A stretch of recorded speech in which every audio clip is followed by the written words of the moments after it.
Everyone, welcome to my mini blog. সাধারণ দিনের মতন এই দিনটাও খুব সাধারণ ছিল। আই হোপ এই মিনি ব্লগটা তোমাদের খুব ভালো লাগবে।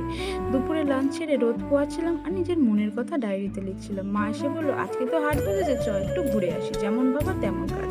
বেরিয়ে পড়লাম। রাস্তায় বেরিয়ে দেখি মা সরস্বতী আসার প্রস্তুতি শুরু হয়ে গেছে। তারপরে বজরংবলীকে প্রণাম করে চলে আসি হাটে। হাটে এসে দেখি প্রচুর উইন্টার কালেকশন এসেছে, তার সাথে আরও অনেক কিছু। প্রচুর ব্যাগের কালেকশন ছিল, বাচ্চা থেকে শুরু করে বড়দের সবার সমস্ত রকম জিনিস পাওয়া যায়। তাছাড়াও অনেক কসমেটিক্স ছিল, আরও অনেক কিছু ছিল। একটা কথা বলতে হবে, এখানে কিন্তু দাম অনুযায়ী জিনিসগুলো প্রায় ভালোই ছিল। আমরা কিন্তু শপিং মল থেকে অনেক কিছু দামি দামি জিনিস কিনি, পরে দেখা যায় হয়তো দাম অনুযায়ী জিনিসটা সেরকম হয় না।